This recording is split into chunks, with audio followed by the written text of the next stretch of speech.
पनीर बनाया क्योंकि ये दूध हो गया था मेरे पास 1 किलो इकट्ठा, फालतू था। 2 किलो लेते हैं, पिया नहीं बच्चों ने। फिर ये घर पे बना लिया। पनीर की सब्जी तो वैसे ही टेस्टी बनती है, पर इस समय हमारे पास वो नहीं है, प्याज टमाटर नहीं है। प्याज तो पड़े हैं, टमाटर नहीं है। बनाऊंगी पनीर की सब्जी। ये मैंने खिचड़ी बनाई, मेरे पति को बहुत है, उनसे खाना नहीं खाया जाता। दूसरे घर में खिचड़ी भेजनी थी तो वो मैंने फ़ोन करवाया बेटी से, मैं यहीं आके खा जाओ।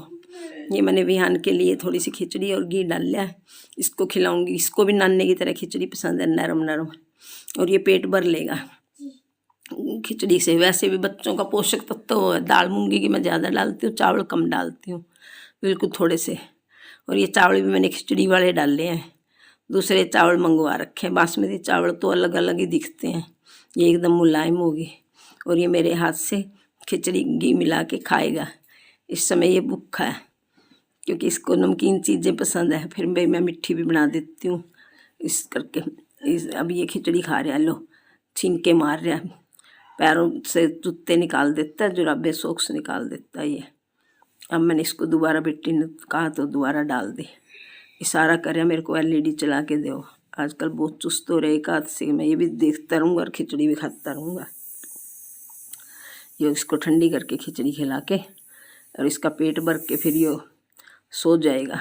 रात में नहीं जागता, नहीं कई बारी रात को भी जागता है।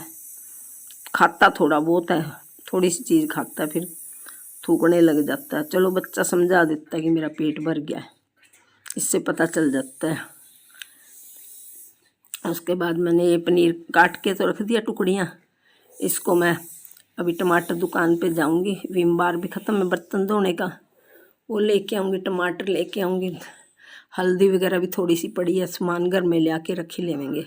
पर पहले घर का थोड़ा काम काज करके जाऊँगी। कपड़े काफ़ी इकट्ठे हो रहे हैं, आज मौसम फिर ऐसा ही होगा। तो मैंने सोचा अभी ये विहान के कपड़े तो डालने हैं, पजामी वगैरह प्रेस से सुखा देती हूँ।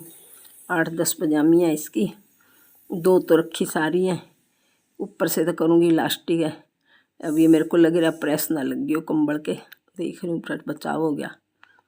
अब 1-1 रुपया करके चीज़ बनाई जाती है। कंबल धुल से जलती हैं, साफ भी जल्दी हो जाते हैं। ये लो विहान ने भी जाग गया है, ये प्रेस के पास ही आ रहा है, लेकिन इसको पकड़ के रखेंगे इसकी मम्मी जी, आने नहीं देंगे इसको। इसको नया काम दिखता है कि मैं भी यही काम करूं, प्रेस उठा के फिर मैं बाहर पीछे स्टोर में रखूँगी, नहीं तो बच्चा हाथ वगैरह लगा लेता है।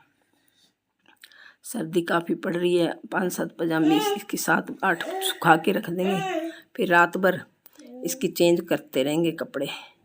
सूखे कपड़े तो अब धो के फटाफट, धूप निकली हुई है, सबसे पहले कपड़े ही धोऊंगी इसके, धो के और निचोड़ के अच्छे से, और बाहर धूप में डाल लूँगी इसके। घर तो साफ दिन में भी कर लेंगे।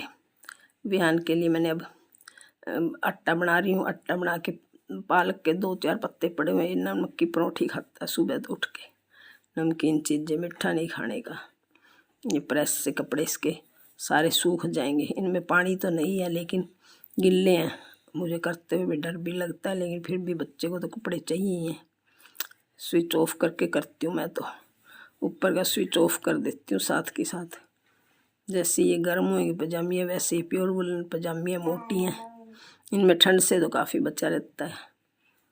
तो इसके पजामियाँ प्रेस करने के बाद फिर मैं दाल भिगो रखी मैंने चने की, थोड़ी सी दाल भिगो हुई बनाऊंगी रात को, क्यों मैं इसको बासी तो खाना देती नहीं हूँ विहान को, उस टाइम भी नहीं देते हम तो।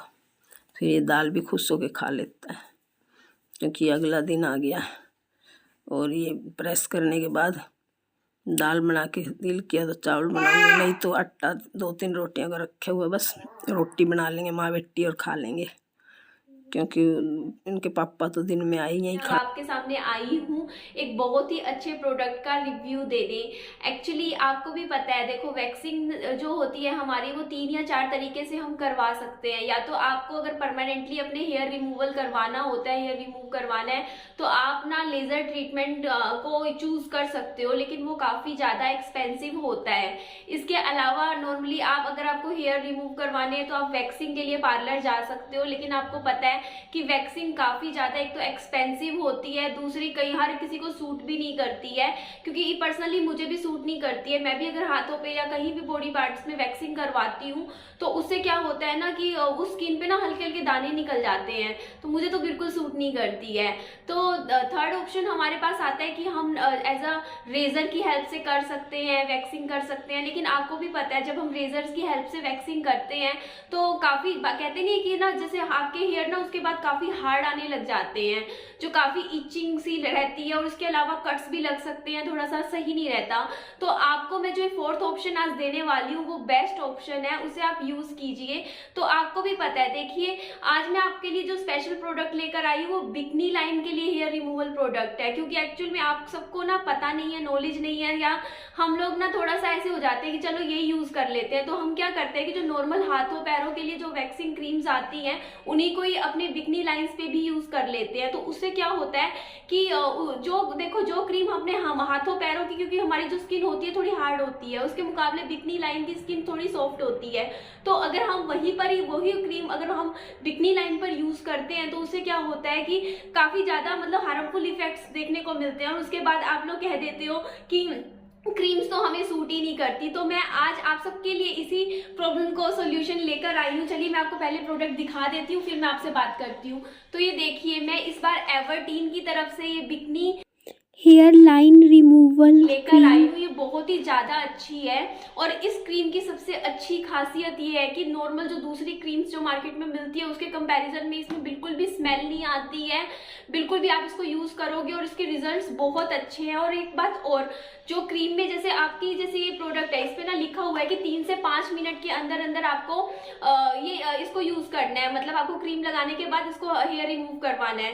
तो कई लोग क्या करते हैं ना 10 मिनट तक लगा के रख लेते हैं, 15 मिनट तक। तो ये काम बिल्कुल भी नहीं करना है, क्योंकि इससे आपकी स्किन काफ़ी ज़्यादा डैमेज हो जाती है और नुकसान देती है। तो चलिए मैं इस प्रोडक्ट को आपको ओपन करके दिखाती हूँ और इसको कैसे यूज़ करना है वो भी मैं आपको बताती हूँ। एवर्टीन की तरफ से बिकनी लाइन हेयर रिमूवल जो क्रीम है, जो आपके सामने मैं अभी स्क्रीन पर दिखा रही हूँ, ये देखिए इसके साथ हमें क्रीम के साथ ये स्पैक्यूला मिलता है, जिसके हेल्प से हम अनवांटेड हेयर्स को रिमूव कर सकते हैं। और ये देख लीजिए इसके साथ एक छोटी सी मैनुअल भी मिलती है जिसमें अच्छे से समझाया गया है कि कैसे यूज़ करना है। और इस तरीके की ये 2 मेडिसिन टाइप गोलियाँ मिलती हैं, जो मैं अभी आपको बता रही हूँ कि इसका क्या यूज़ है। जैसे ही आप नॉर्मल पानी में इसको मतलब रखते हो कांच के गिलास में, देखिए मैंने पानी में इसको डिप किया, तो जैसे ही मैं इनको डिप करती हूँ तो अगले कुछ सेकंड्स में ये एक ना टिश्यू पेपर बन जाता है, वेट टिश्यू पेपर। तो इसका यूज़ सिंपल सा ये है कि जैसे अब मैं आपको यूज़ करके दिखा रही हूँ कि जैसे आप मेरे हाथ को बिकनी लाइन एरिया मानकर चलिए, और यहाँ पे देखिए मैंने क्रीम को थोड़ा सा अप्लाई करा है, मैंने हाथ से अप्लाई किया, आप स्पैक्यूला की हेल्प से अप्लाई कीजिएगा। और 3 से 5 मिनट बाद आप इस तरीके से स्पैक्यूला से हटा दीजिएगा, और जो टिश्यू पेपर हमें दिया हुआ है इसके साथ आता है, इसके साथ आप रिमूव कीजिएगा। तो जी आपने देख ही लिया कितना आसान है इसे यूज़ करना। तो आप भी जल्दी से जल्दी ये एवर्टीन की तरफ से bikini hair line removal cream order करिए, मंगवाइए। इसका लिंक मैं आपको डिस्क्रिप्शन बॉक्स में दे रही हूँ। मेरे दिए हुए लिंक से आप शॉपिंग करोगे तो आपको अच्छा खासा डिस्काउंट भी मिलेगा। इवन मैं एक कॉमेंट में भी जो लिंक है वो पिन करने लग रही हूँ। तो आई होप आपको ये प्रोडक्ट पसंद आया। आप यूज़ करके बताइएगा कि आपको कैसा लगा। तो चलिए इस वीडियो का मैं यही एंड करती हूँ। मेरी वीडियो अच्छी लगे तो मेरी वीडियो को लाइक कीजिएगा, मेरे चैनल को सब्सक्राइब कीजिएगा, और दोस्तों में फ्रेंड्स में शेयर भी कर दीजिएगा, और अपना खूब सारा ध्यान रखिएगा। Bye bye, take care.